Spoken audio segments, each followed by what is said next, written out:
So yes, thank you so much, Vic, for being with us. It's brilliant to have you. And I wonder if we just start off with a little bit about you and your background and how you got to where you are now. Lockdown. So I'm a lighting programmer and sometime associate, and I went weirdly to do my A-levels. I grew up near Guildford, and then when I was about 16 we moved to somewhere near Birmingham, kind of Solihull area.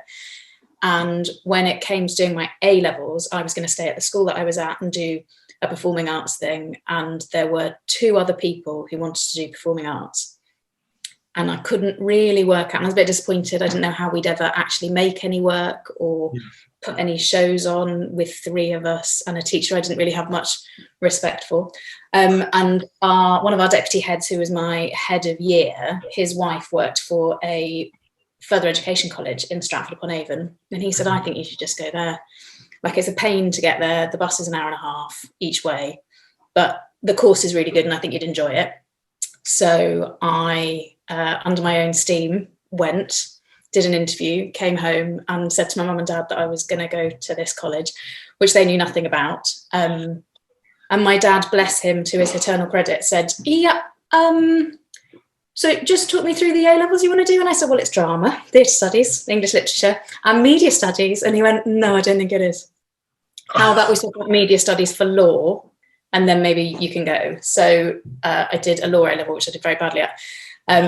But I happened to be in Stratford-upon-Avon, which luckily has a large internationally renowned theatre company in it. And so I ultimately got some work experience there, leading sort of guided tours around the props workshop and manning a careers desk, which was really useful because it meant I could just use that to actually talk to people and work out what career I wanted.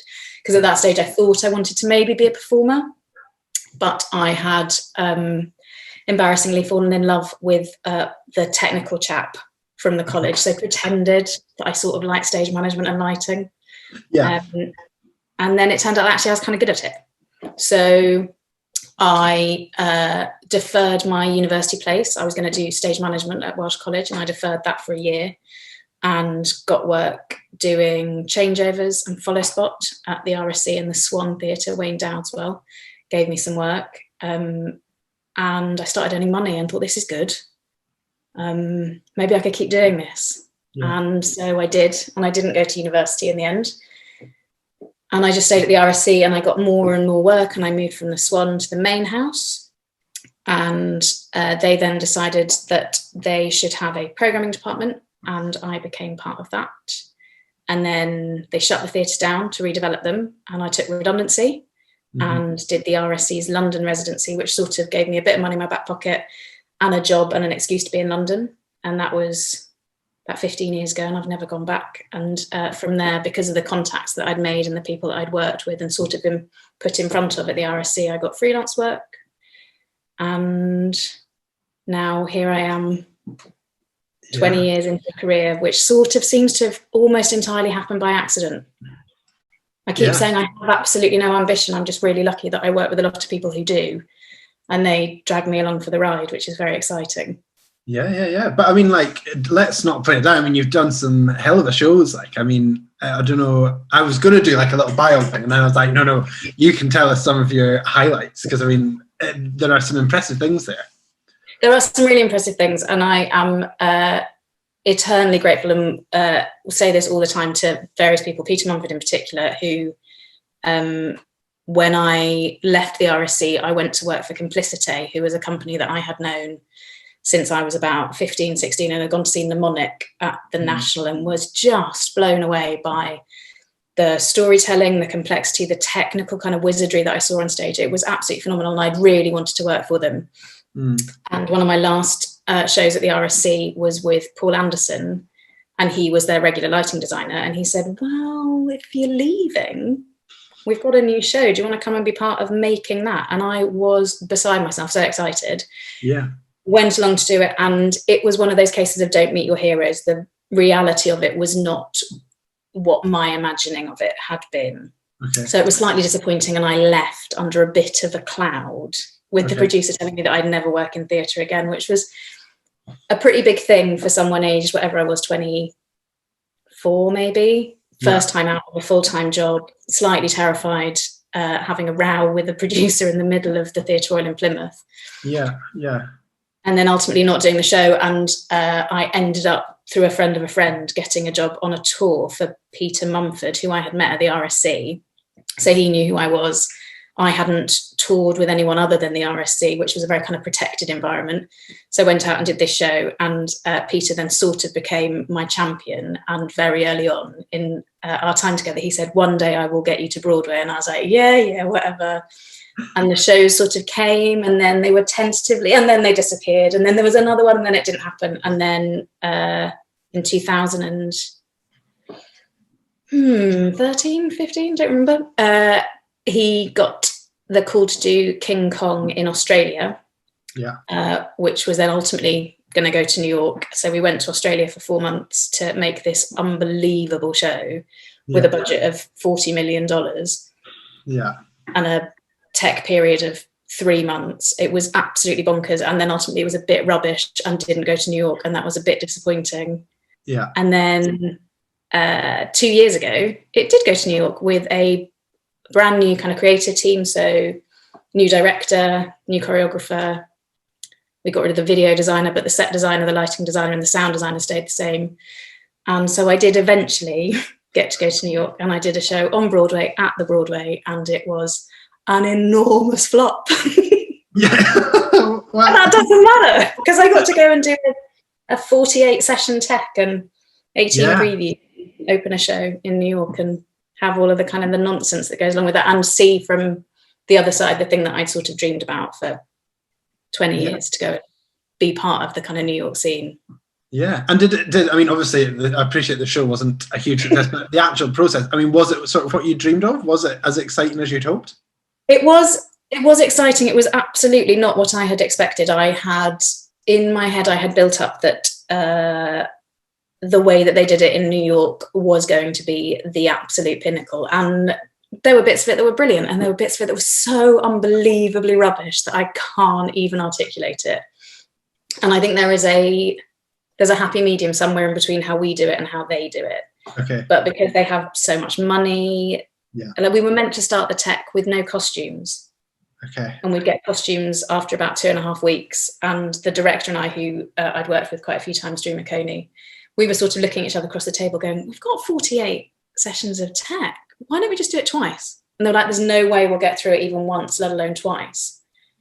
And Drew and I were like, 48 sessions? Yeah. Honestly, closed shows quicker than this. Are you kidding me? Yeah. So we decided we'd check it twice. We check it once without costumes, and then again with costumes, because it made sense for us in terms of knowing what the colour palette would be on stage, even though we'd seen samples and we'd seen drawings.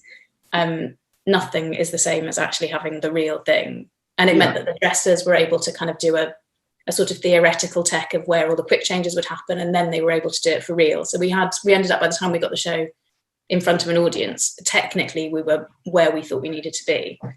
Yeah. But it was very strange, and there's so many people, and a production electrician had his own lighting desk, and I ended up with a magic sheet with everyone's command line, and I'd be like, why is Randy in patch again? Yeah. Yeah, that is such a strange thing. That's such a, and I mean, we've developed a huge culture in the UK of a programmers being a role as such, which I believe is probably why we have some of the best. And so do you ever, when you go over there, for example, do people look at you funny and go, I don't understand what you're here to do this role for? Like, or not necessarily there, but overseas? Yeah, there was, in New York, it was really interesting because I sent them my prepped show file so that they could start ringing out the rig before I got there, because they were in the building for like a month and a half even before we arrived. And the show chief came up to me and he said, Vic, I'm just a little bit concerned that you don't have enough macros to actually do this show. And I was like, I've got as many macros as I need, don't worry, it's going to be totally fine. And then I've seen various New York programmers' show files that I've either taken in or that I've happened to see on other things. Yeah. And I mean, they've got more macros than I would ever know what to do with, and they just clutter things up, but that's what they're sort of used to. Yeah. And certainly in the UK for a long time, we were quite unique in having one programmer do the show. In New York, it would be a conventionals person and a moving light person, and that kind of persisted even until about 3 or 4 years ago. Okay. And I did a day looking after Lion King for their 25th, 30th, some big anniversary that they had last year. And up until January of this year, they were still on 2 separate desks, one that was doing generics and one that was doing moving lights. Okay. So when we came in to do mods for the gala performance, you'd have channel 1 and fixture 1, which were 2 different units. Yeah. And every now and again, so I'd have, I had like 6 auras and some lusters and some kind of colour source bits and bobs. And then Aland, who was on the V676, I think it was, had all of the moving lights. And it would take him like 45 minutes to move a light around because he's in his 60s now, but he's the only person who knows how to use that desk anymore. Yeah, I bet. And the light designer would say, okay, so fixture 1, and I'd be like, is that me? My fixture 1 channel, I don't know what to do. Yeah. And you're having to listen into everything, even though it's not to do with you. And I think British programmers certainly had sort of helped to lead the way in reducing down to a single programmer on shows in New York, just because it makes everyone's life easier. I think there's only one thought process for the lighting designer to go through, for the associates and assistants to think about, for the production electricians to deal with, and particularly for the programmers, so that any bit of information that you hear coming out of the lighting designer's mouth, you're always keyed into, and you know at least 80% of that is probably for you, and the rest is maybe for a follow spot or just shout to the director. God, I think it's I mean, it seems crazy to us. I mean, obviously we don't have any sort of duplicate numbers in that sense, fixture 1, unit 1, and I still say the wrong numbers. So I mean, that must be quite hard going for a designer as well, I presume. Yeah, well, I know, having worked for Tim Mitchell for a long time, he would shout out numbers, and the job of the programmer would be to translate that into what he actually meant, because it would sometimes be those numbers in a different order. Sometimes it would be 1 up from that, 1 down from that, or sometimes it just wouldn't even be close, and you would have to be able to kind of interpret. And that's one of the jobs that I think programmers do more and more, but don't think about the fact that they are they're an interpreter to. It might not necessarily be what the lighting designer is saying, but you need to know what it is that they actually mean. And often not tell them that they're getting it wrong. Kind of, if it's a really high pressure situation, don't interrupt with that. Well, actually, did you really mean 24? Or I'm going to put 42 up. All right, let's see if that's the right choice. Yeah, I imagine that's quite a diplomatic nightmare at times. Yeah, and it can be really, and it's interesting having worked with a lot of different lighting designers. I remember I worked with a lighting designer quite regularly for, like, we went from show to show to show for about 4 months, and then he went and did some shows back in some regional rep houses, and we were on the phone, and he said, "You've made me really lazy.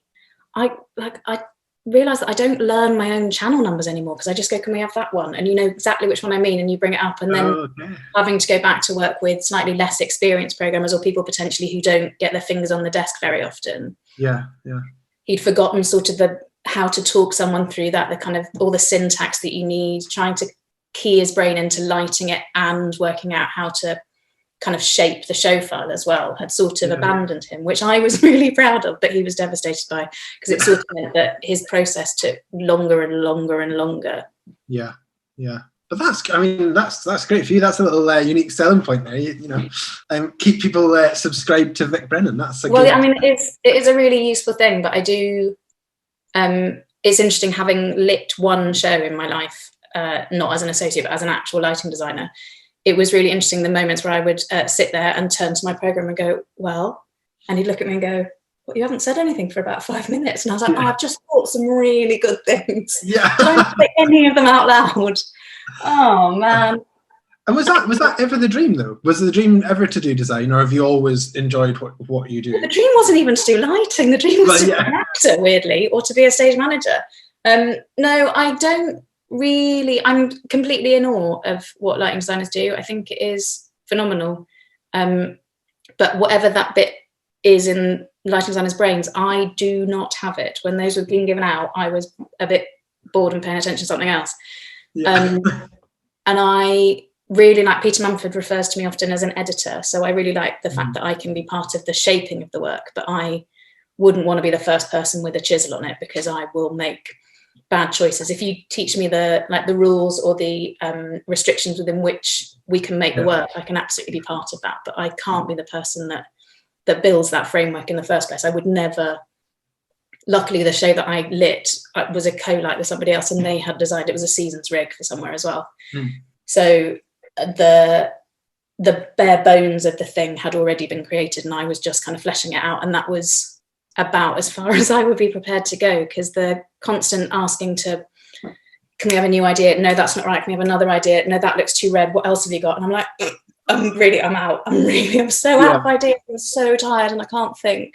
Yeah. It can be tricky just bashing those things out over and over, especially colours, I think, because directors, when they do that thing where they go, and I mean, you must watch them do it all the time, where they go, oh yeah, no, not that. And you go, oh, any thoughts? And they go, no. Yeah, not that. Got anything different? Yeah. Maybe. I don't know. Exactly. Yeah. And it's one of the things that I really appreciated.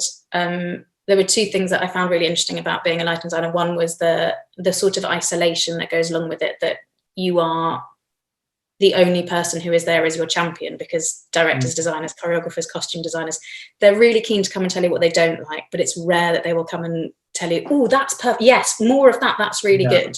They sort of let that sort of slide. And the other thing that I really appreciated was my programmer, who is my best friend, was incredibly supportive and would just go, is there any chance, would this help? Maybe if we did this, I could take that one out and put them. I was like, oh yeah, just even a little moment for my brain to kind of have a rest. Yeah. And just recharge, even if it's like a really quick recharge, just taking that pressure off for a second was so useful. Yeah. And I think since I've done that, so that's about 4 or 5 years ago since I lit that show, that I think I have become more supportive of that part of the process for a designer, and trying to notice those moments when the pressure really piles on and just give a moment to put the foot on the brakes and just either slow the process down for them or just take the attention away from it for something. Oh no, the desk's broken. I can't get the house lights to go off. I'm so sorry. Can we have a break? Yeah, exactly. Oh, that's brilliant. That's good to know. It sort of does feel that for two people who work so closely together, we can so often not get each other as part of it, which was part of why I was so keen that we spoke here, because I think it's amazing, isn't it? You sit next to that person and they're your best friend for the whole tech period, and sometimes they're your only friend, and you just still sometimes have so little idea of what's going on inside the other person's head. Yeah, and I think I'm very lucky. Most of the people that I work with are friends outside of work. It's very rare that I work with somebody and then we don't really keep in touch. And I think it's because you do become like a confidant. There's one of the things I found interesting recently about doing shows post-COVID is that it was always quite a kind of aggressive thing, having a headset on, other people trying to come and talk to you. That will kind of present a barrier. But now everyone's got masks on and the headsets. It's really hard to tell from people's eyes. You have to keep going, I'm joking. Yeah. I'm smiling, I'm having a nice time. Yeah. It makes it really difficult when you're in that kind of cocoon. Yeah.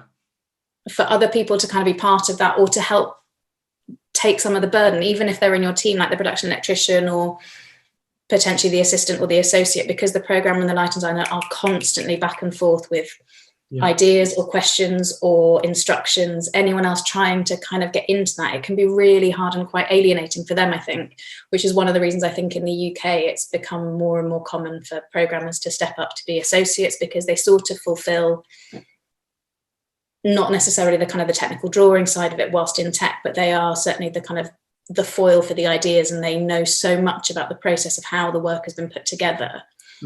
Certainly for cast changes or for revivals or for transfers, they're the person who has so much knowledge about things that we've tried that haven't necessarily worked, or conversations that you've been part of with the director so that you know not to volunteer that information again, all of that sort of stuff, which is very hard to kind of communicate or to write down in any kind of meaningful fashion, I think. Yeah. And is that a role, I mean, that is a role that you do fulfill sometimes, but did you, when that initially began, did you sort of chase that and seek that out, or did it just naturally progress into a bit of associate work here and there, and now here we are, sort of thing?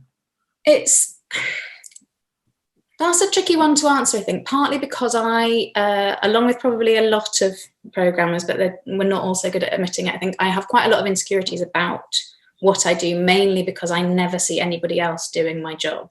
Yeah, yeah. When I used to work at the RSC, there was 5 of us who programmed all the shows, and we'd always have 2 people on each show. So you were able to kind of observe and absorb information, and also decide things that you didn't want to do, like, oh, that's really good, I'm nicking that idea, or God, that's a terrible way to behave, I'm literally never going to do that. So then when I went freelance and didn't have either those people to kind of complain to or ask questions or favors of, but also I didn't have anyone to compare myself with apart from my own idea of people in my brain, and in my brain everyone else is 1,000 times better than me. Of course, yeah. And one of the things that I think I struggle with is the ones and zeros. I do not understand how the lighting desk is making that light bounce up and down or change between colors. I don't understand the mathematics and the algorithms that are happening behind it, but I know how to make it happen on stage by typing these certain things. Yeah. And I always worry that my lack of computer technology information in my own brain is a failing for me, which it might be, it might not be, it probably isn't as bad as I think it is. But the thing that I really excel at, I think, is that I have a really good eye for design.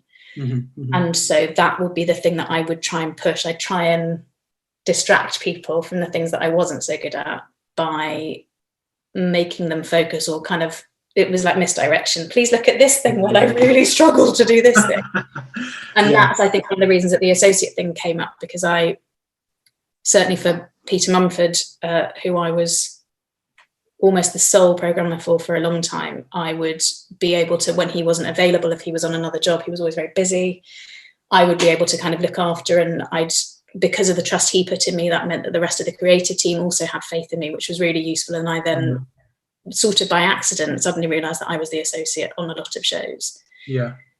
The things I do less well at, my Vectorworks skills are almost zero. Yeah. I can write you a nice shop order, but I can't really draw you the plan. I can do site visits, but I can't figure out what additional power we might need, all of that sort of stuff. So I think my associate role is much more about the creative creation of the show rather than the kind of technical creation of the show. And certainly when I was working with Peter for a lot of the times, we'd have John Tapster as our production electrician, and he really enjoyed being the sort of technical associate, and I could be the creative associate. So between the two of us, we fulfilled that role. But if it was ever written down, it would always be that I was the associate and not John, which I think was to do him and the work that he was doing a bit of a disservice. And I think we needed all 3 of us, really. I mean, there were moments where we probably could have got rid of Peter and just made it happen ourselves. But it was always nice to have him around. Yeah. And I mean, you say about the technicalities behind it. Do you? This is not a loaded question, but do you feel intimidated by if you look at so much of the sort of up and coming designers have to program their own stuff on the way up, so generally know more and more about these things. Do you have moments where you're like, I don't want you to tell me how to do it, I just want you to tell me what you want?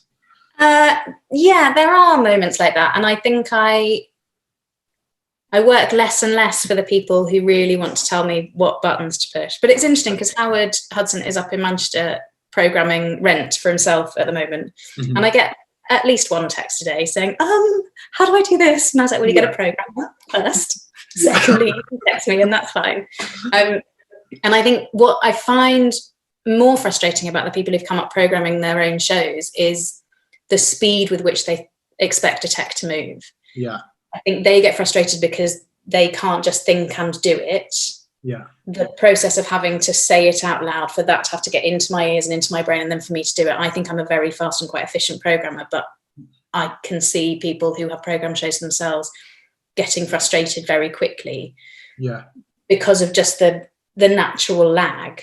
Yeah. But also because I'm doing things that they might not necessarily be doing, like I'm making sure that the show is fully presetted, that everything is labelled, that there is information contained within the show file that would help somebody else if they had to take on my role at short notice.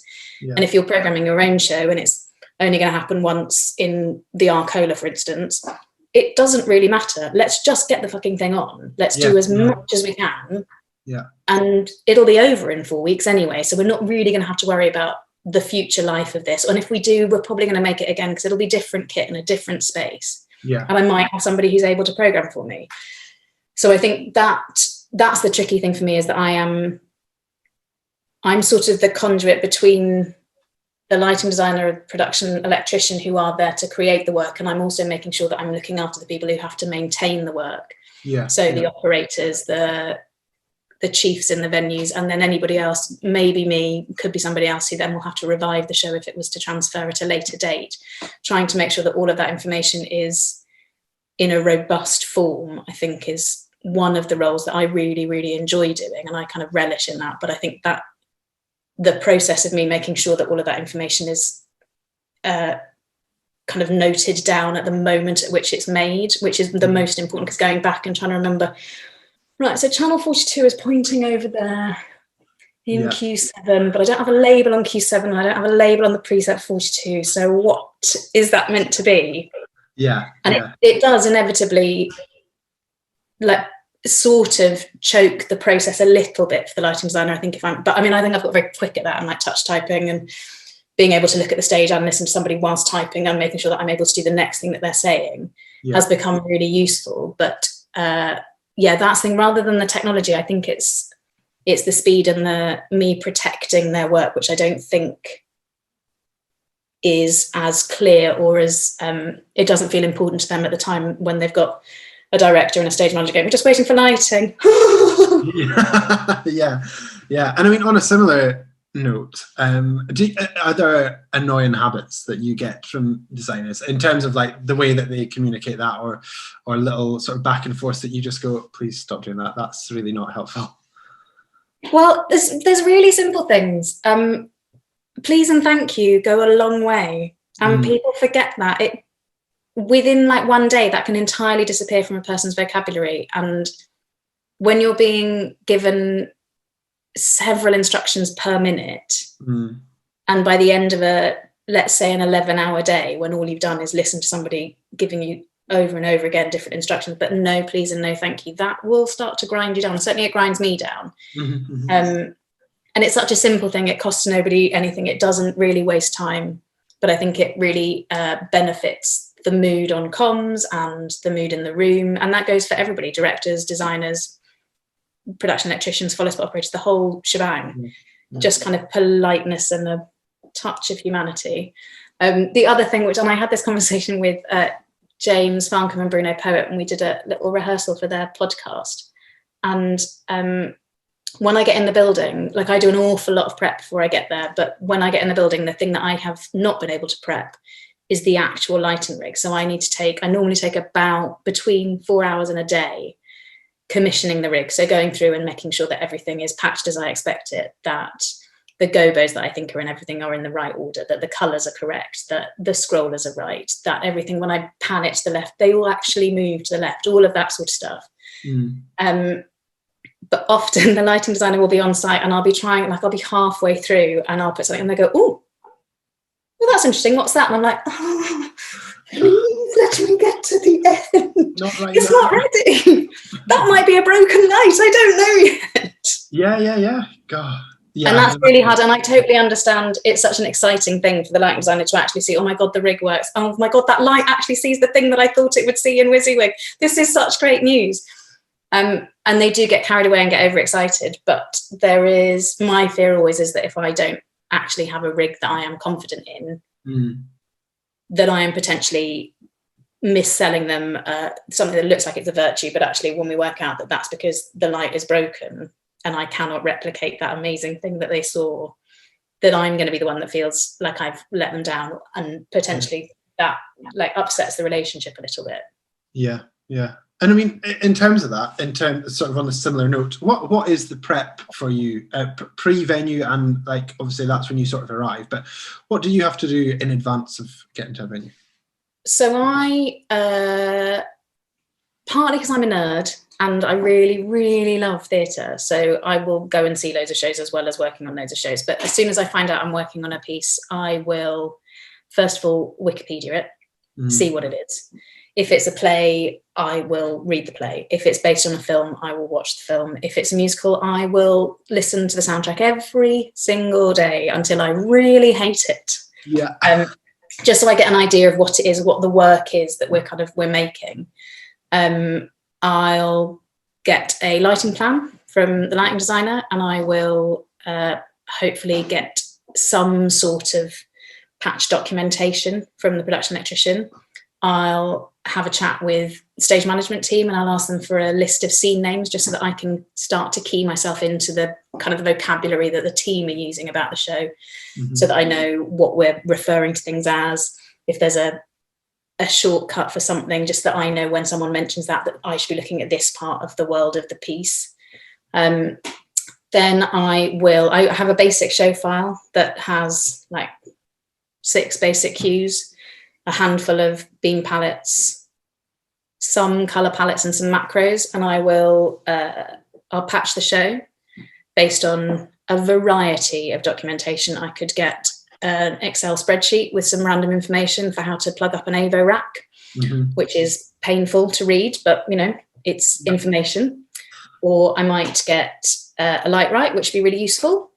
Or I might just get a plan that has some numbers scribbled on it that someone's taken a photograph of and sent to me. Yeah, really helpful. There was one show that we did where the lighting designer sent us, he said he could send us the plan, but he'd hand drawn it. So did we have a fax machine? And he'd cut it up into A4 bits and he'd fax it to us. Admittedly, that was 2006, but it was still quite terrifying. Yeah, I'm sad that wasn't like last week, actually. Yeah, well, eventually I think we said we don't have a fax machine. He went, don't worry, I've got another solution. And we just got a document that said LX1, Rigamac 3000 on centre, either side of that, an Aura, outside of that, 2 TW1s, we're like, any dimensions? Yeah. And because no one knew what it was, the electricians were sort of going around and addressing it as they went. And then I would be sat out the front just flashing through going, oh, yeah, that looks like that. What? Should we call that channel 4? Anyone got any objections? Great, that's channel 4, everyone. It was quite extraordinary. Wow.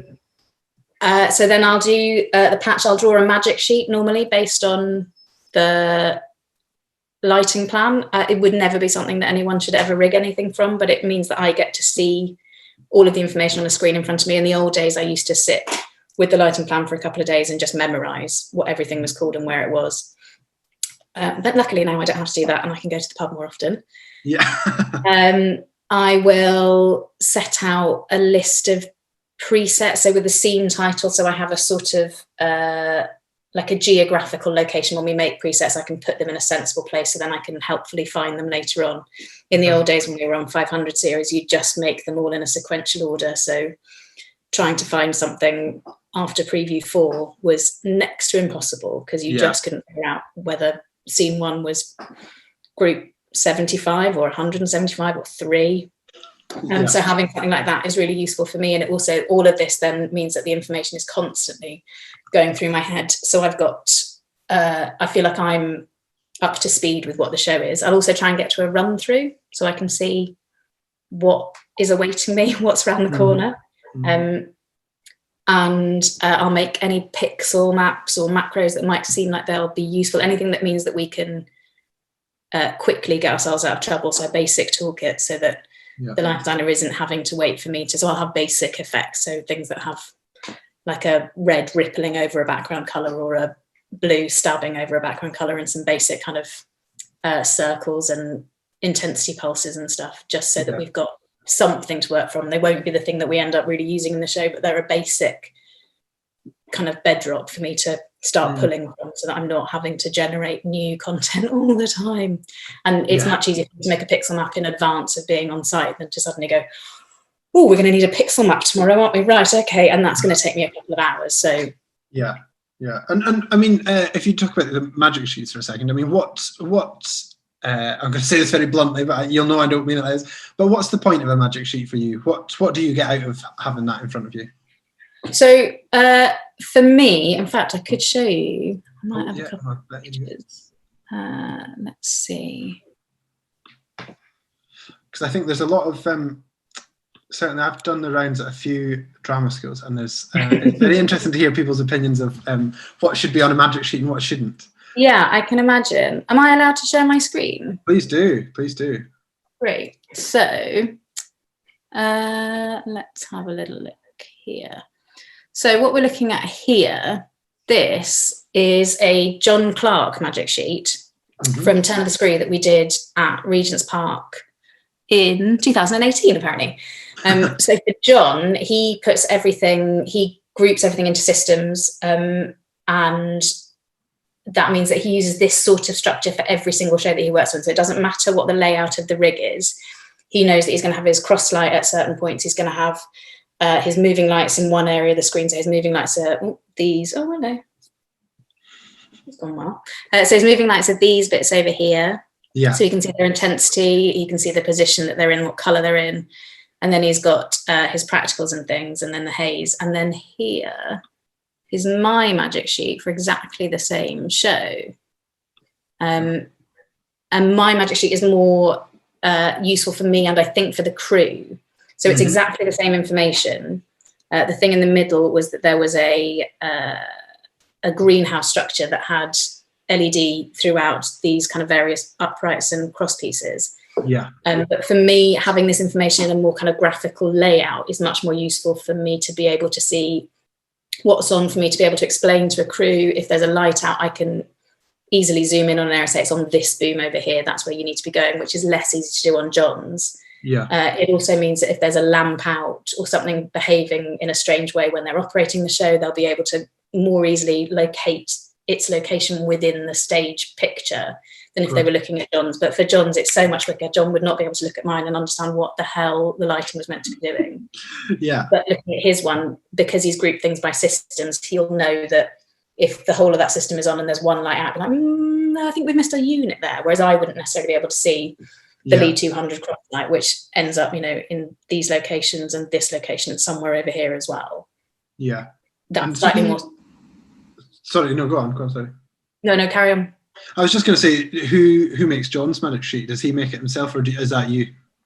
John makes his own one, and it's a similar thing, I think, because it is in the same way that me making the magic sheet is part of my process to learn where the lights are and what we've got, and to be able to start making judgments in my own head about the limitations potentially of focusability of moving lights. For John, it's how he kind of figures out the building blocks that he has to make his show. But I also have I got, let me, so I've just started, I'm doing a new show. Well, it's not a new show, it's a revival of an old show in a couple of weeks. And we have, this is the magic sheet that came with the show file, and it is a show file that I've had my hands on before, and my magic sheet had gone missing. So this is what I was presented with, which to me is not very helpful. So then I have a cartoon version, essentially, where everything is slightly bigger, which means I'm able to keep track of it. Also means I've got all of the information for the show very easily on one screen. I'm not so interested necessarily in the exact values, so I don't put the intensity values on mine, but I do have color links to things. I will have information about what the preset is. Everything will be linked to its intensity. So if it's slightly dimmer, you'll see that it's slightly graded out on the screen. But that certainly tells me more than I think that one does. Because I just can't see anything on that one. No, not helpful at all. Little, and I don't, for me, this one is not, doesn't provide me with enough information. Whereas I think this one, certainly for me, it means I can look at the screen. Also, if we've got the iron in or something, we're not able to actually use the stage. I can do bits of lighting. I can make some educated guesses based on the magic sheet that I have. Yeah.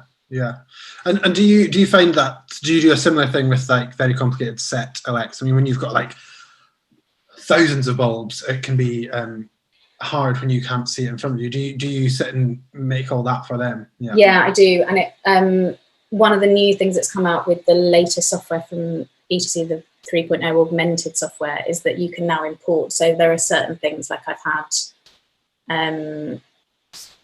like 100 and something bulbs on 3 separate festoon curtains. So there'll be close to 500 bits of information, and having to draw those in a sensible way and trying to mimic what it really looks like in real life in order to be able to, if we're having to do pre-plotting, for example, and we don't have a WYSIWYG suite, we can often do things with the magic sheet that means it costs less and all that sort of stuff.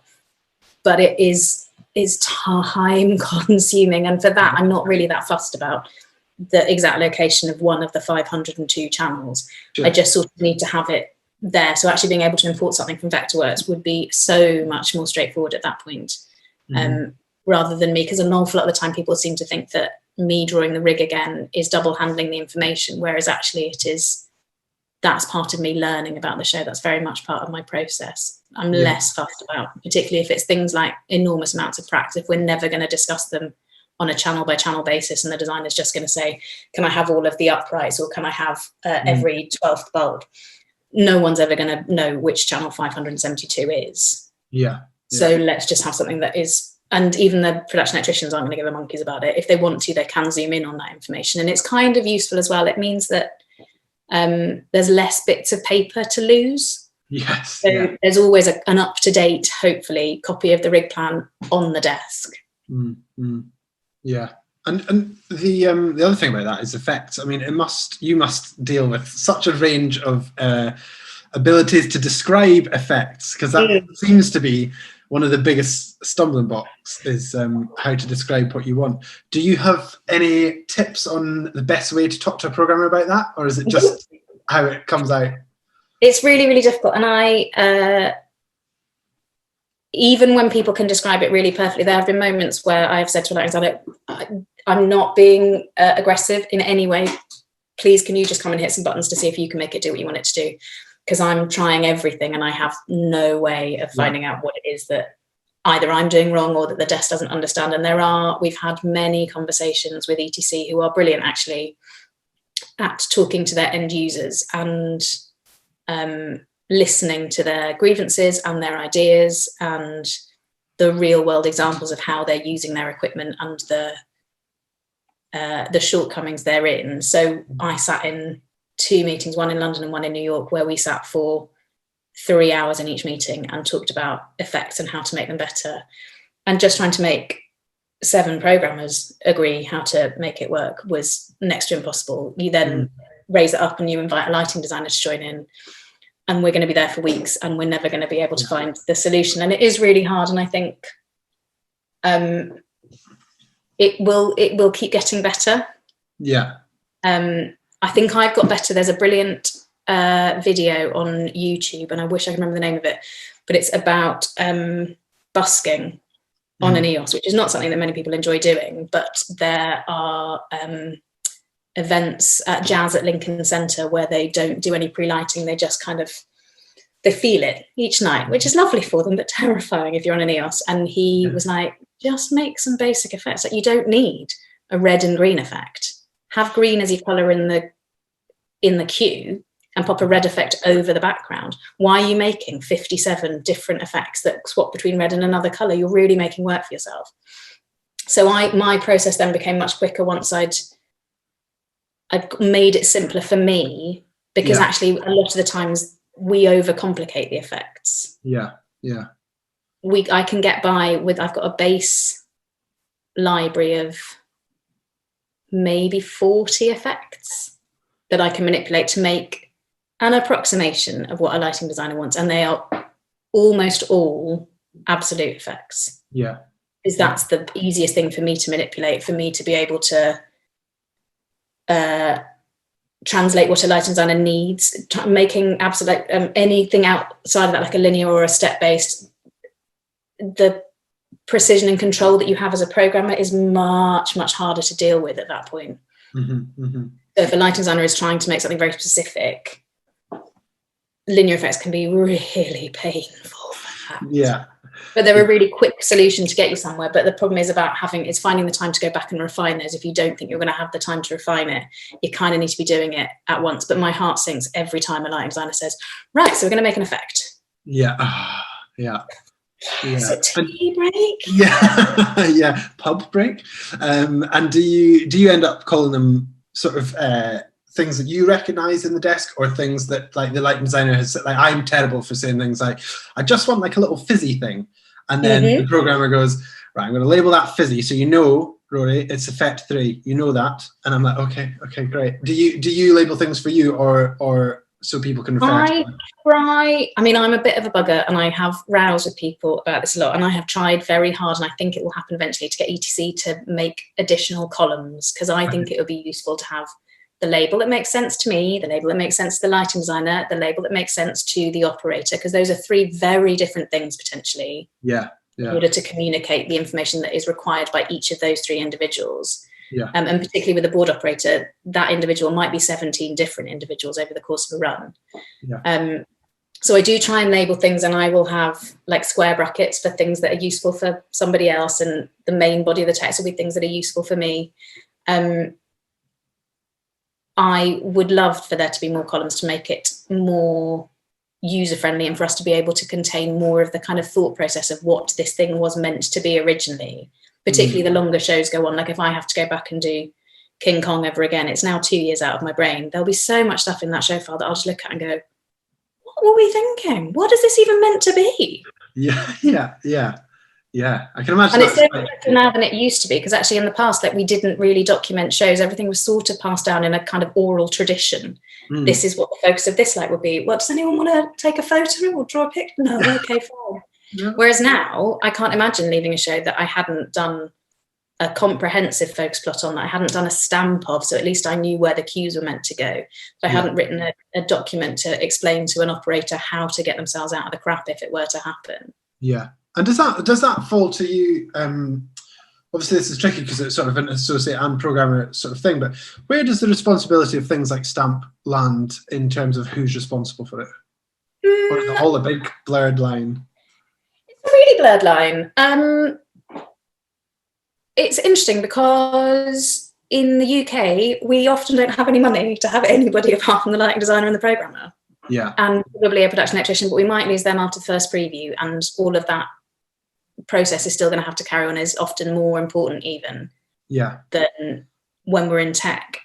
So one of the things I do when I arrive on site, once I've done my commission, my interrupted commission of the lighting rig, I set up all of my documentation stuff straight away.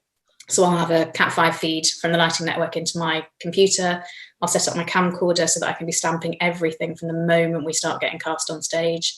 Okay. I will make sure that I've got a feed to the circle front so that I can be recording previews, and that ultimately that's where I can take either the production shots of the cues or the focus shots of the presets and the generics. Mm-hmm. And I take that responsibility mainly because by the time we get to press night, the lighting designer's lost interest, really. It's pretty rare that they'll have too much to do with the operators, because I'm the bridge between those two people. I'm the person who will do the handover in each evening and explain, the DSM says go here, they actually mean go there, I'll deal with that tomorrow. You operate it exactly as they say it, and then that'll be a thing that means that we'll have to bring it up at notes, all of that sort of stuff. Yeah. If there's an associate on the job, often they want to do it, which is great, but also because you've been the person making those presets with the lighting designers, actually you'll be the one who'll be more aware if there's a problem when you come to take the photograph. If it's slightly off focus, it might be that you'll notice that more readily than the associate, potentially. I mean, there are some brilliant associates who will know more than the lighting programmer, and probably more than the lighting designer most of the time, but they are rare. Yeah. And I've tried very hard in recent years to try and get stuff like the documentation put onto the schedule so that it's there and it's a legitimate entity from very, very early on. So even if it has to move 15 times before we get to press night, at least the creative team know that it is something that needs to happen and it's important. And it is as important as getting the covers ready. Yeah, absolutely. And I think there's that was one of the things I was going to touch on, was actually fees generally, because I feel like we are all encouraged not to talk about fees. And I don't necessarily just mean the figures of them, but that only benefits dodgy producers. I agree. And I really feel quite strongly that we're going into an era of like a contract I had today that somebody said, if we cancel, you'll be paid proportionally for what you've done. And I said, well, could we clarify, how do you know what I've done? Because as you say, you're doing magic sheets and you're doing your own research.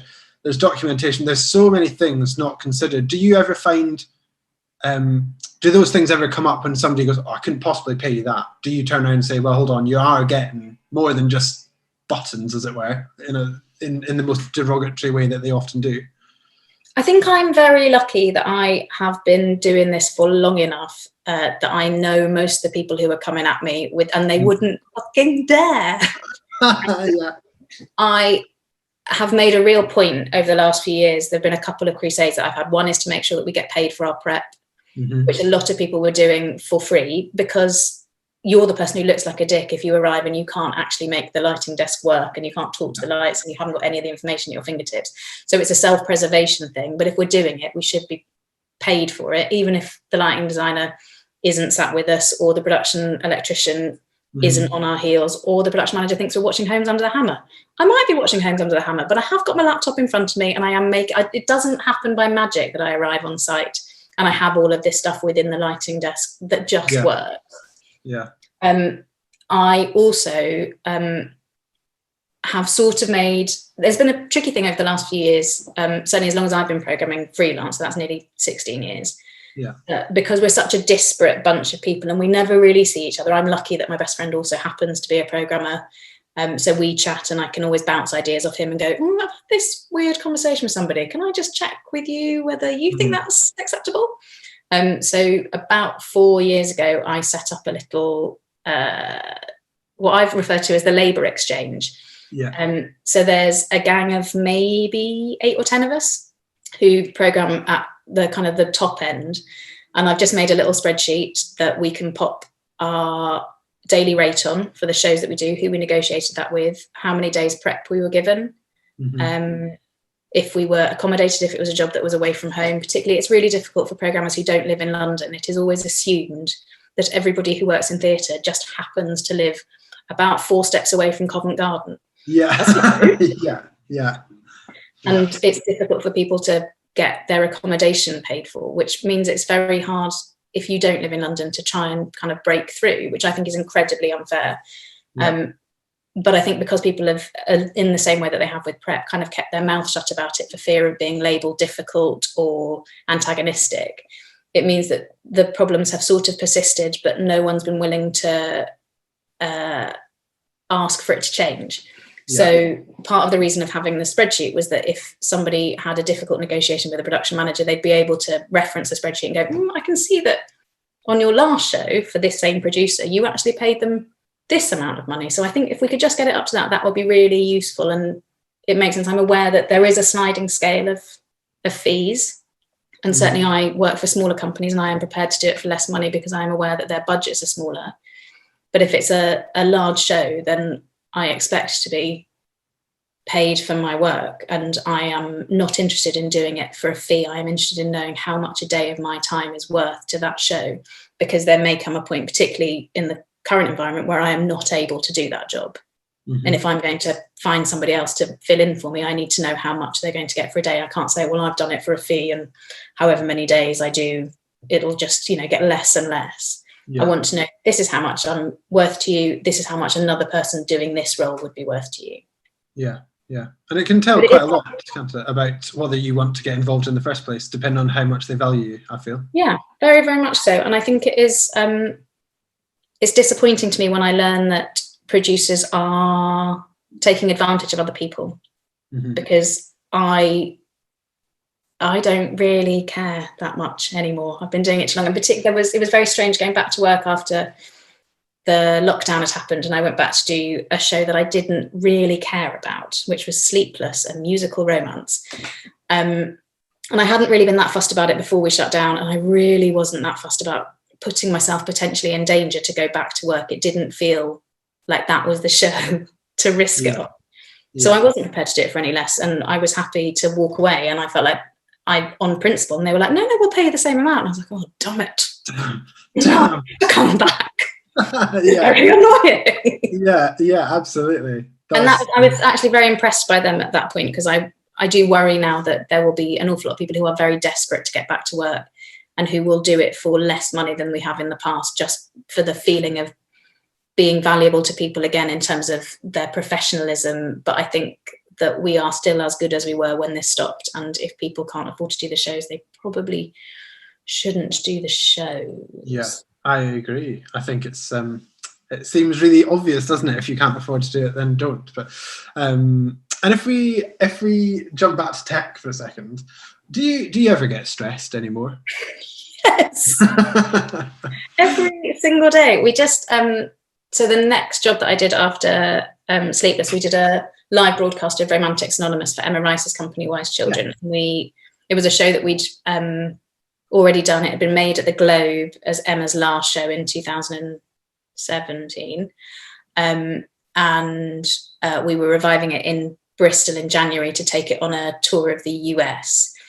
So it was all sort of in our heads. We knew what the show was, but then we added this extra element of basically doing an NT live, but the people on the cameras were our production photographer, the producer for the School for Wise Children, and the administrative assistant. Yeah. So we were all learning how to become filmmakers. There were issues with, like, there was a lot of neon and LED on the show, and trying to work out, when things were flickering. And actually it turned out that it was auras, what I thought were like the easiest lights in the world, that kept flickering on camera and we couldn't make it stop. There would be technical issues where suddenly they'd find a shot that they hadn't seen before that was really beautiful, but we hadn't quite lit it. So during the live broadcasts, I was having to make decisions about how to change the lighting live, which is not something that I often do, not working in rock and roll and all. Yeah.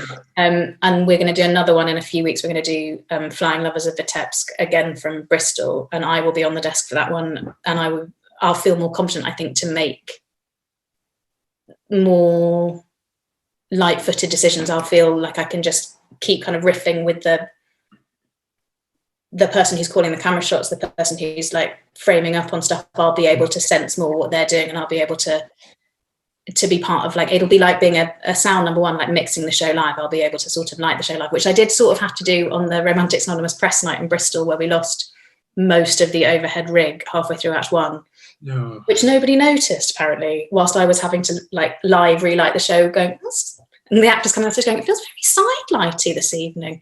Yes, it will do. It really, really will do. I'm working on it. Yeah. and do you, I mean, like... Yeah, I do feel stressed constantly. Yeah. Is that, now that we're coming into this world of like more and more sort of filming and streaming and so on, is that something that you're excited about because it's sort of something different, or is that something that secretly you're dreading, or how do you feel about it? I've enjoyed doing the things with Wise Children because we're making the decisions. I have done a couple of bits of telly in my time, and I find TV and film lighting to be so unbelievably boring and really, really messy.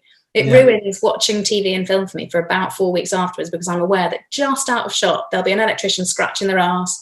Yeah. There'll be a red head with cables strewn everywhere, bits of gel all over, and I can't bear it. Yeah. I like how kind of neat and tidy and compact we are in the theatre world. And even doing NT live things, I find it really interesting and really exciting, seeing like a different side of the craft. But it disappoints me how two different directors, a telly director and a theatre director, can make two entirely different versions of the same piece of work. And we did Hamlet at the Barbican with Benedict Cumberbatch and Lindsay Turner direction. We did an NT live for that, and the light designer was based in New York, so she wasn't around, so I was looking after it as her associate. And we watched the first scratch recording of it, and it was every like second shot was just a massive close-up of Benedict Cumberbatch's face, which is, I guess, what the fans want, but it is not the show that we were showing. Like, the set in the Barbican went to the very walls of backstage. It was absolutely vast, almost too big at certain points, but it meant it was really weird then that the camera kept focusing in. And Lindsay said a really interesting thing. She said that she thought that the TV director had sacrificed the epic for the domestic. And I think that is what we do as theatre, is that we do epic. We're very democratic to an audience. We allow them where they want to look. The lighting designer might try and pull your eye with a special or, a single follow spot on a black stage. We're telling you where to look at. But for the most part, as an audience member, you can get bored by the main bit of action and just start looking at somebody upstage right.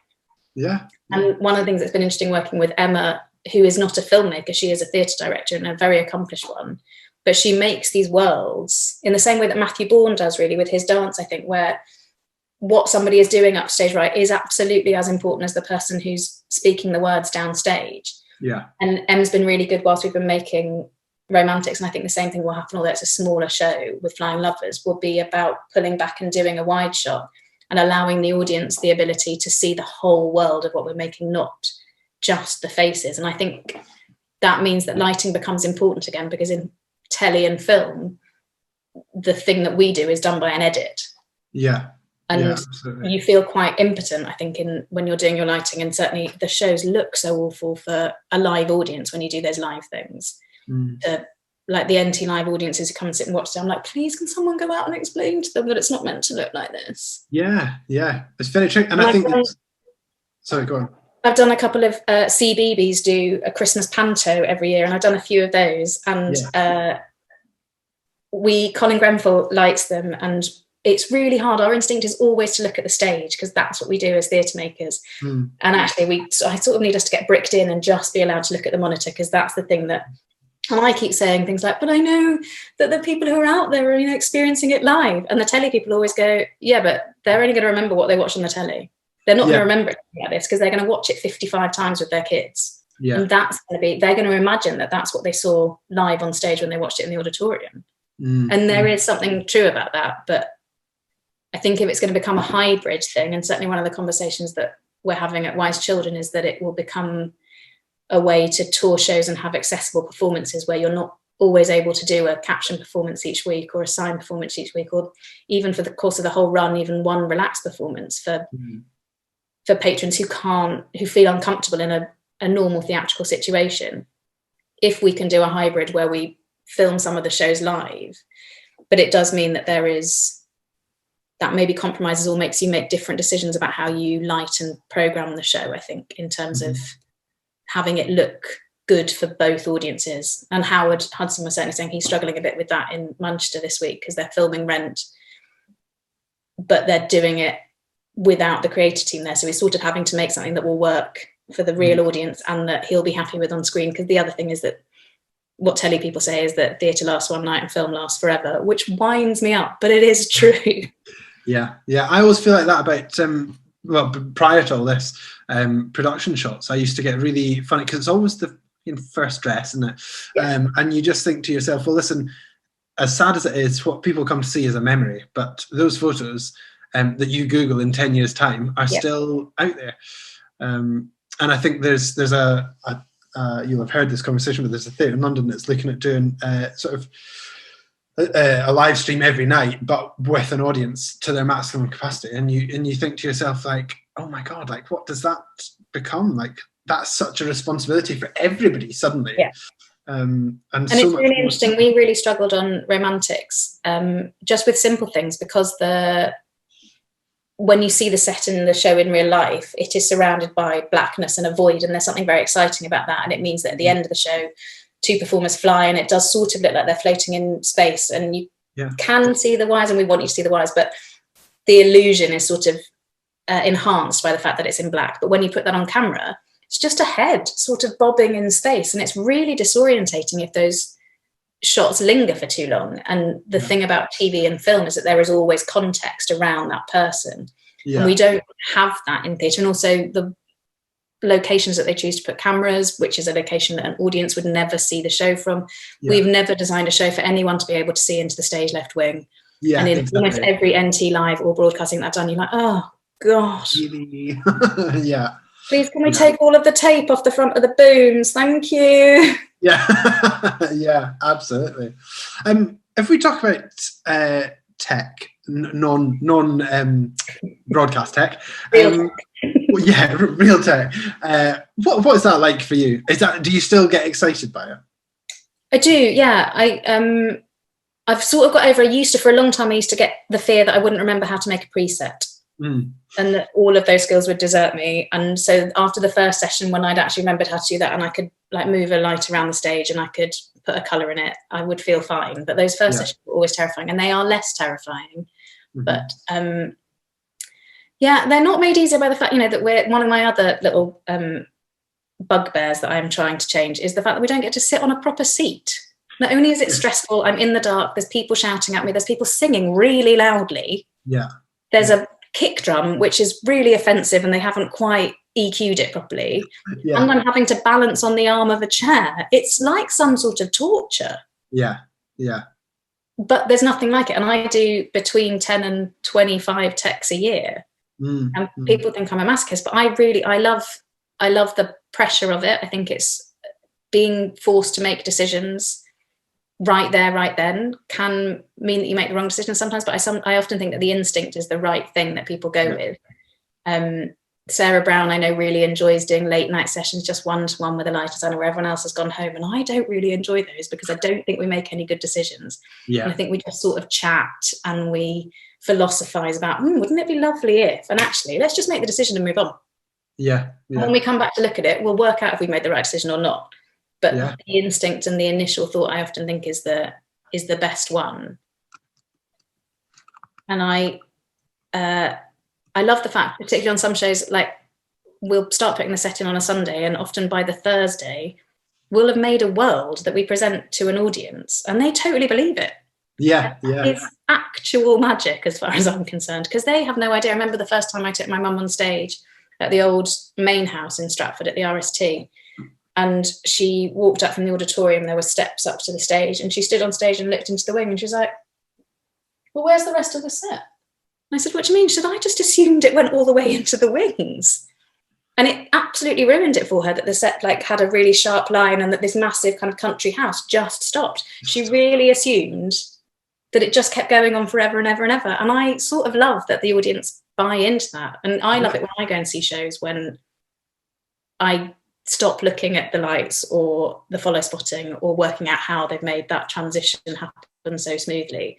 And I get carried away by the world of it. And I think that's the thing that I really relish when we're making it, working out how we're going to fool an audience. That's the thing that I really enjoy in tech.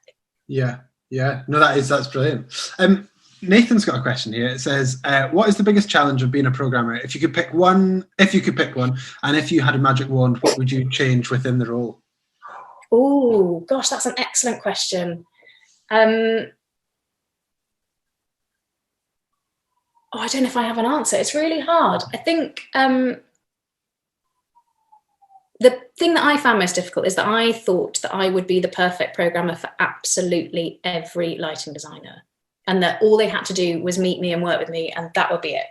Yeah. And actually, that's not the case. I can teach anybody to hit the right buttons in the right order, but I can't teach everyone to be a programmer. There are a lot of other things that go along with it. And one of the things that I have found most valuable is realizing when to say no to a job. Yeah. Because either I haven't enjoyed it, or I've got a sense that the lighting designer hasn't enjoyed it. And I'm also not sad then if I work with somebody and I've known really in my heart of hearts that it hasn't been a great relationship when I don't get asked again. Mm-hmm. Mm-hmm. There was times early on in my career when that really wounded me. But I think it's important for the lighting designers to surround themselves with the best people in order to make those shows. It's a really lonely world being any one of those people, I think, actually, being a lighting designer or a programmer, because you are you're having to make decisions without being given necessarily much boost by anybody else. At least with a production electrician, you've got a little gang of you. Mm-hmm. Mm-hmm. So you can, roll your eyes at somebody, but the speed with which you have to move when you're making the lighting, particularly for a musical, you don't. First, we don't have time to roll your eyes. Second, you don't have anyone to look at. Thirdly, if you did look at the lights and roll your eyes at them, they'd probably lose their shit with you. Yeah. So that bit is really, really hard. But I think that's also the bit I really enjoy, finding solutions to challenges, and that can sometimes be my downfall, because when things are messy or imperfect, that leaves me a little bit on edge. But theatre is messy, and it often isn't finished. And certainly when I lit Dream, I got to press night and I was like, there's so much more that I want to do. And I was so unsatisfied that I had to leave it. And we came back, and because it was outdoors, we then had to come back and kind of do cleanup calls because the light was changing. So I did get to make some changes, but I found like it was a physical reaction within me that I just wanted to keep hold of it and to keep making it perfect, and realizing that it isn't perfect and it doesn't have to be. It just has to be finished. That was really, and I wish I had more patience with myself in the process for that, which I don't think I do. But it's interesting because that's probably part of what makes you so good, because of that perfectionist eye in what sounds to me from this like every part of the process, what in every role that you cover. And like that's such a great thing, because there's nothing more disheartening than pouring your efforts into designing this thing and you turn around and say, oh, what do you think? And they turn around and go, well, it's blue, isn't it? And you go, great, I'm so glad we did that. That was Thank you. Great, thanks for that. That's so I think that's a great thing. I think that's a really I think there are moments when it can be really good. And I remember a conversation that a lighting designer was having, or a director was having with the lighting designer, going, yeah, I just don't really like this. I'm not sure about this colour. I just wonder if it could be blue. And the lighting designer kept saying, no, I don't think it can be. And I'm going, I'll just select all the active lights and turn them blue. I can definitely do that. Yeah. And I really wanted to do it just to prove the point. But actually the point was that the lighting designer needed to have that conversation and to be able to kind of stamp their artistic authority on it and say, do you know what, you've employed me to do this actually, so let me have a go with it. It's just a sketch, we can totally change it in previews, but this is what I think it should look like right now. And if there's a conversation to be had, it probably is longer than you just saying turn it blue. Yeah. But my instinct was, I've got an absolute solution for this. Yeah. And having to rein myself in and go, it's not your place to have that solution actually. Be prepped, be ready for it, have it be one key press away from you, but you can't override. And I've had difficult times where directors have realised my interest and my artistic eye and have spoken over the head of a lighting designer to me, thinking that that's how to get their ideas across, which is a really, really awkward place to be. Yeah. I don't have anything to add to that other than yes, that is awkward. You don't want to work with those people again. It's uncomfortable. And it's difficult if you don't have the same aesthetic as a lighting designer. It's really hard. Sometimes I can key into almost anything, but when you know that it's wrong, oof, that's hard. Yeah. And do you I mean, when you work with new designers, for example, do you have moments where you go, yeah, do you know what, this is going to be good, and then you get there and sort of within the first day or so, you in your head you go, yeah, not doing this again. This is not a relationship that works. Yeah, very much so. But there are also moments, and it's been very strange, where I've thought it's been good, and then I've thought it's been bad, and then I thought it's been good again, and then I thought it's been bad, and then by the end I'm like, no, actually I think on balance it's come out really well. And then you just never hear from that person again. You go, okay. And I think you're both trying to make it, because it is such an intense relationship that you have to, for the week, 2 weeks, 4 months, however long you are together, you have to make it work, otherwise it is impossible. It can feel very forced, and I think that makes the work really hard to create. I think it dulls the trust between people, and therefore the conversations don't flow as easily. And on those relationships with people, and as you said, it is so lonely at times. Do you have like a coping mechanism? Do you have a thing that cheers you up on a rubbish day? If you say you're like, I don't know, you're out and about somewhere regional, and it's just you and the designer, and you're maybe not the best pals, like you get on fine, but at work, like, what do you do to turn it around when you're having a rubbish day? So there's a couple of things. I often have a bowl of sweets on the desk, which makes other people come and talk to you, which is great, because it also means that your desk sort of becomes a bit of a sanctuary. It also means you get to meet people where you wouldn't necessarily. I can't tell you the number of press nights I've been to where I've been introduced to members of the cast, and they go, oh, hi, lovely to meet you. And I was like, I've been here for 4 weeks. You just haven't seen me because you've seen this bit of my head behind my lighting desk. So if you've got something on the desk, that means that other people join in, and sometimes that can help diffuse it. And the other thing that I have is a reception desk bell, which is the innuendo bell. So when somebody says something on the God mic or on comms that is a slight double entendre, I will ding the bell.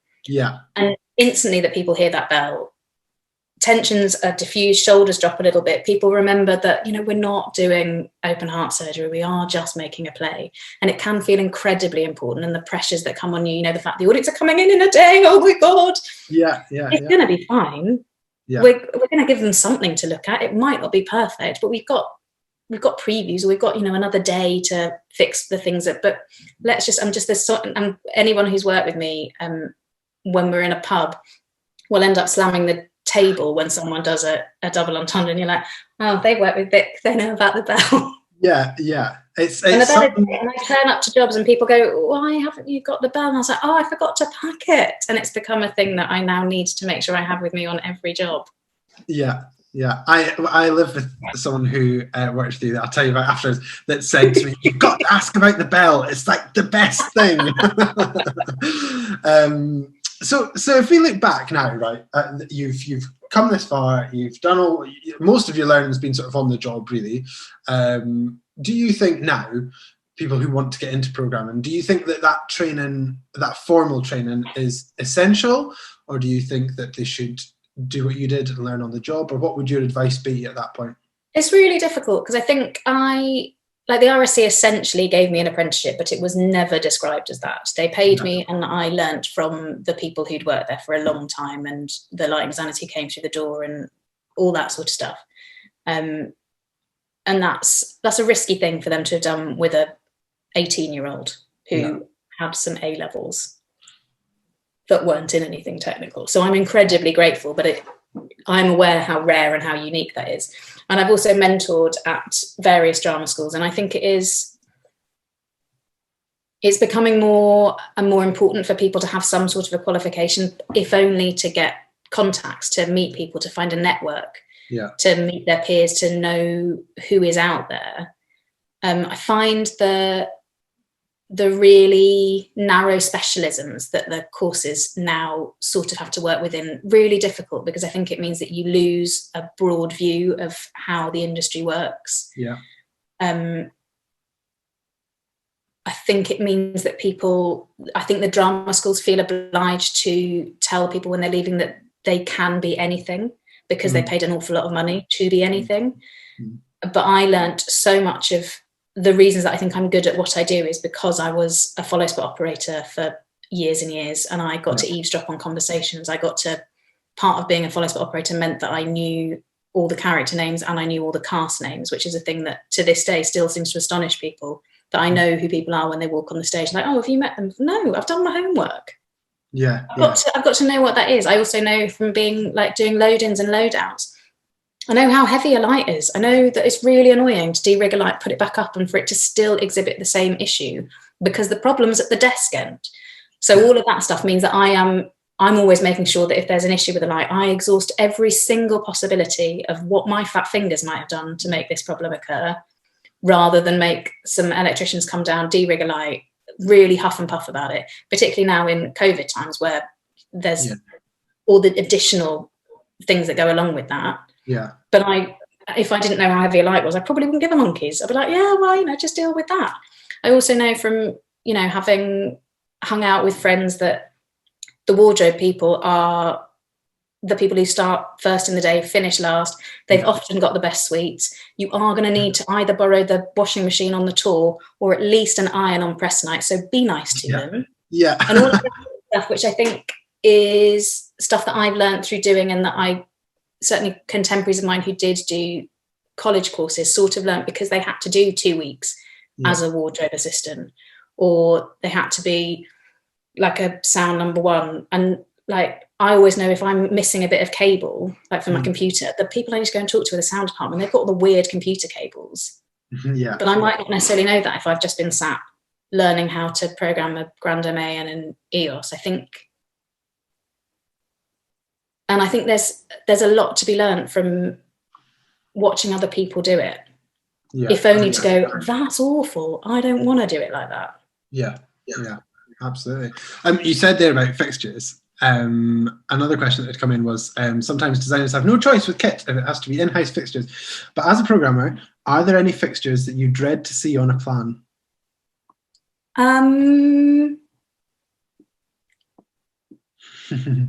Like a Mac 2000, I'd be really sad to have on a show these days. It's mainly older kit.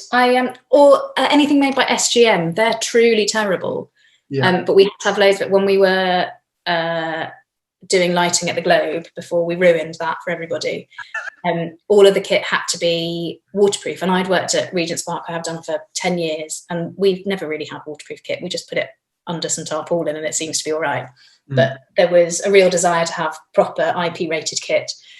And at that stage, SGM were the only people who were making it. And it was so unbelievably bad. And it made additional work for everybody. And we had to work extra hours in order to try and figure out solutions to problems that we really shouldn't have been wasting our times with. Yeah. And anytime I see it appear on a kit list, I'm like, oh, is there anything else we can do? Yeah. Pop a candle up? I mean, literally anything. I would rather. But apart from that, I get a bit sad when we get colour sources and people go, can you pop the blue in? And you go, oh, you wanted the dark blue version. You've not, right, okay. It's not my fault, guys. Yeah. That's on you. I'm really sorry. Yeah. And do you get a lot of that? Do you get a lot of the, why does this Viper profile not have shutters in it? And you go, well, that's a you thing. But... Yeah. And it's one of the things that I, partly because I've been doing it so long and I'm a bit gobby, as you might have noticed. But I will, when I go through and I draw the magic sheet or I do the patch, anything that looks slightly unusual, I will drop the light designer a line and say, just checking, is this what you meant? No judgment, no questions, other than I'm just putting the information. I just wondered if I've got it wrong. Has the production electrician got it wrong? Is there a chance that the hire shop have given you something that you don't know? And I remember doing a job about 4 years ago where literally every time I turned on a specific set of lights, they'd go, right, okay, and put the shutters in. They still don't have shutters. Yeah. I can't, which, I mean, I can pop the strobe shutter in, but I think you're going to be disappointed with that. Yeah. there's really no shutters. No, haven't been since we started this. You can come in and watch the rig check with me every morning and you can see that there's no shutters. Yeah. And that's the only thing that like slightly upsets me is when I feel like I'm being made responsible for the light's failings. I can pretty much make any light do anything that it's capable of, but if it's not capable of it, with the best will in the world, I am no magician. Yeah, absolutely. And also, like, know your kit. Like, do you know what I mean? Know what you're putting up there. Come on now. But it's also things like I can, lusters allegedly don't snap on and off. I can make them snap on and off if you want me to. It's a little bit roundabout, but we can totally make that work. And when I've done that for certain light designs, they go, oh, what? I thought we couldn't. How did you? And you explain, they go, oh, okay. And I can, if you give me enough time with a bit of kit, I can, but if you interrupt my commission time, I can't make those solutions for you. Yeah, absolutely, yeah. Ellen has a question for you. I think she's around. Ellen, you're up. Such a moment.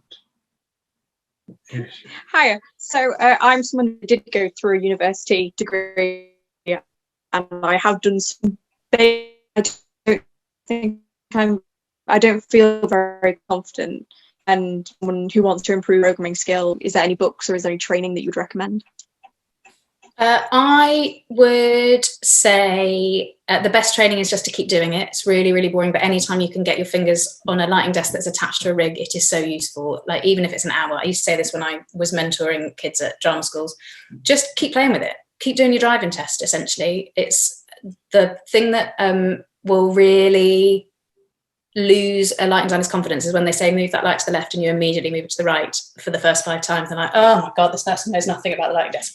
You can know absolutely everything else there is to know about it, but if you can't make that light move in the right direction, and part of that is just by getting used to it. And one of the things that I have developed over the years is making sure that I always set up the lighting desk so that I know exactly what direction everything's going to move in. And for me, that means that I am stood behind the light. So if I'm front of house, that means that when I move it to the left, it's going to go to the left. If I'm on stage, like on an overhead, then it's through 180 degrees. I did a show where I took over from another programmer and they had set it up so that when you looked at the stage, if you moved the encoder to the left, everything in the rig moved to the left, regardless of whether it was downstage or upstage, which made my brain fall out of my ears.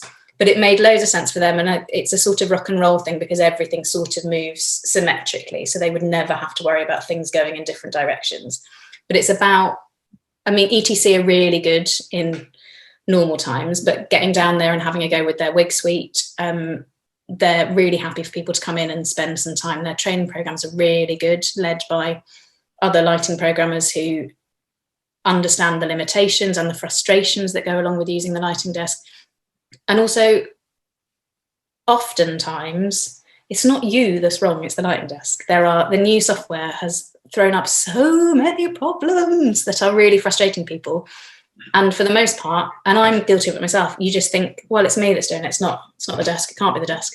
Actually, sometimes it is the desk. So the more that you get used to doing that, the more you can spot the things when you are convinced that it's you that's right. But just keep your fingers on it. And if there's anything I can do to help or advise after this, then I ain't got nothing but time right now. So I'm happy to be of help. And anytime I do shows anywhere, I'm happy to send a show file that has all of my stuff already in it, which might be a better basis because it's stuff that I've learned over 20 years of getting it wrong, essentially. That then means that you're on a slightly better footing. So you're not starting from zero, you're starting from a little leg up on the ladder, I think. Brilliant, thanks so much. You're welcome. We're sort of coming to an end now, really, but before we go, I've been doing 3 little quick-fire questions with people. Oh, no. I know, they're like, the surprise reaction is better than the answers to the questions, aren't they? So I'm going to start with one career goal that you still want to tick. Oh, well, I have a bingo card of West End theatres, and I would like to tick every single theatre off, and I've got about 8 left to go. So that would be it, probably. Oh, nice. That's a good one. I like that. Okay, we spend a lot of our lives at train stations and airports. What is your go-to meal deal combination? Oh, I really like the world's most expensive macaroni cheese from Pret. Yeah. And a pecan caramel cookie and a yoga bunny fizzy drink. What? And you knew the answer to that straight away. That's yeah. That's I'm excited to get on a train now. God. Yeah. And finally, if you were to write an award-winning autobiography right now, what would you call it?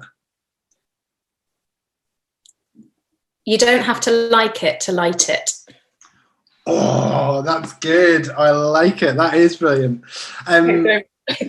Thank you so much for taking the time to do this, because it's been brilliant to hear about you and your process, obviously. So thank you so much. I really enjoyed it. I hope it's been, if not useful, then at least a diversion for 90 minutes. Absolutely.